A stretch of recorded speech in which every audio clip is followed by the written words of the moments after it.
Dans cet exercice, nous allons étudier z de i, qui est en fait l'ensemble des nombres complexes a plus ib, mais attention, a et b sont des entiers.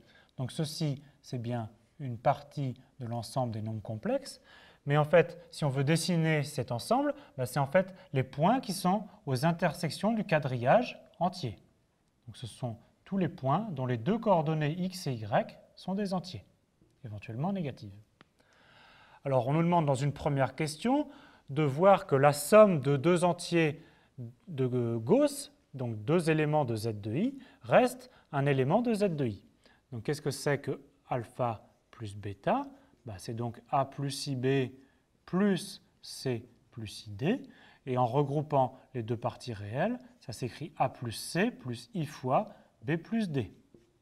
Mais a, b, c et d sont des entiers, donc ceci est bien un entier, ceci est bien un entier, et donc alpha plus bêta est bien un élément de z de i. Alors, ce qui est aussi surprenant, c'est que le produit se passe de la même façon. Qu'est-ce que c'est que le produit alpha fois bêta? C'est a plus ib multiplié par c plus id. Et en développant, ça nous donne ac moins bd pour la partie réelle. Et pour la partie imaginaire, ça donne ad plus bc. Mais encore une fois, a, b, c et d sont des entiers. Donc ceci est un entier, ceci est un entier. Et donc alpha fois bêta est un élément de z de i.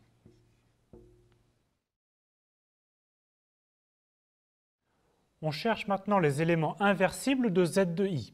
Qu'est-ce que c'est qu'un élément inversible? C'est un élément alpha tel que 1 sur alpha est aussi dans z de i.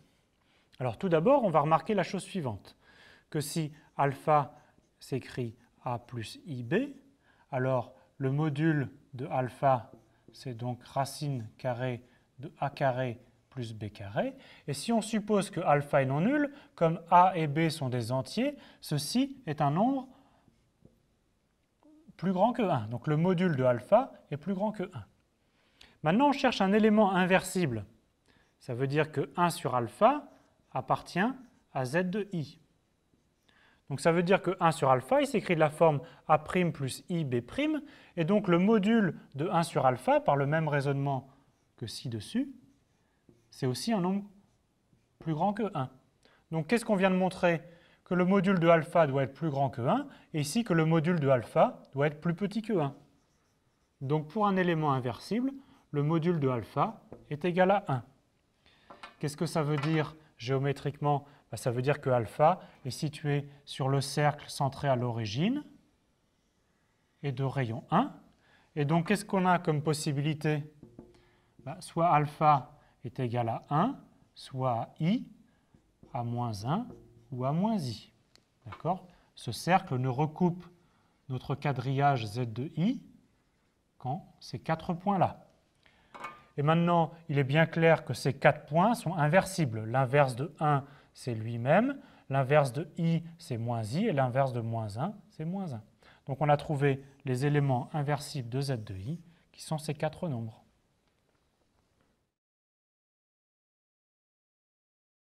Pour n'importe quel nombre complexe oméga, on nous demande de trouver un alpha appartenant à z de i qui est suffisamment proche de oméga. Suffisamment proche dans le sens où le module de oméga moins alpha doit être strictement plus petit que 1. Alors je vais juste vous expliquer sur un dessin et je vous renvoie à la correction écrite pour les détails. Alors supposons que notre nombre complexe oméga, ce soit celui-là. En fait, qu'est-ce que ça va être notre nombre alpha qui convient, ou plutôt un des nombres alpha qui convient? Ça va être un des nombres alpha les plus proches de oméga. Maintenant, on nous demande qu'il soit plus petit que 1. En fait, il y a nécessairement un des 4 points dans lequel, qui forment un carré autour de oméga, qui est situé à une distance plus petite que racine de 2 sur 2, qui est la longueur de cette demi-diagonale du carré. D'accord? Donc en fait, on trouve alpha appartenant à z de i, tel que la distance de oméga moins alpha est en fait plus petite que racine de 2 sur 2, et ça, c'est bien strictement plus petit que 1. Alors en fait, il n'y a pas unicité de alpha, on peut en trouver plusieurs, jusqu'à 4 qui conviennent.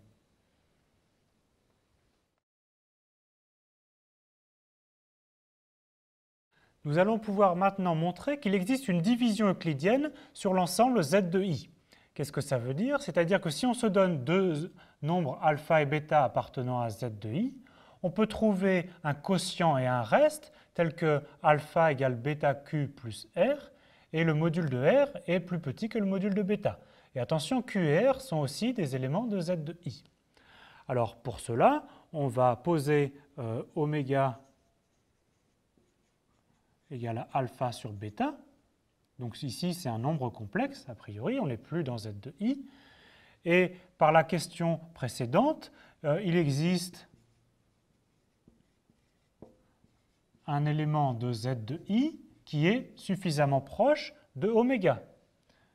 Donc tel que oméga moins Q, on a dit que ça pouvait être choisi de façon à ce que ce soit strictement plus petit que 1. Et maintenant, le Q, ça va être le Q qu'on souhaite, et le R, nécessairement, R c'est alpha moins bêta Q. Il ne reste plus qu'à vérifier qu'on a bien le module de R strictement plus petit que le module de bêta. Alors on va calculer R sur bêta. R sur bêta, c'est donc alpha sur bêta moins Q. Et si on passe au module, maintenant, le module de R sur bêta, c'est le module de alpha sur bêta moins Q. Mais ça, c'est exactement le module de oméga moins Q qui est strictement plus petit que 1. Et donc on en déduit que le module de R est plus petit au sens strict que le module de bêta. Donc qu'est-ce qu'on a montré? On a montré qu'il existe une division euclidienne sur l'ensemble Z de I. Mais alors il faut faire attention que contrairement à la division euclidienne sur les entiers relatifs, ici on n'a pas unicité de l'écriture. Il peut y avoir plusieurs écritures différentes pour cette division euclidienne.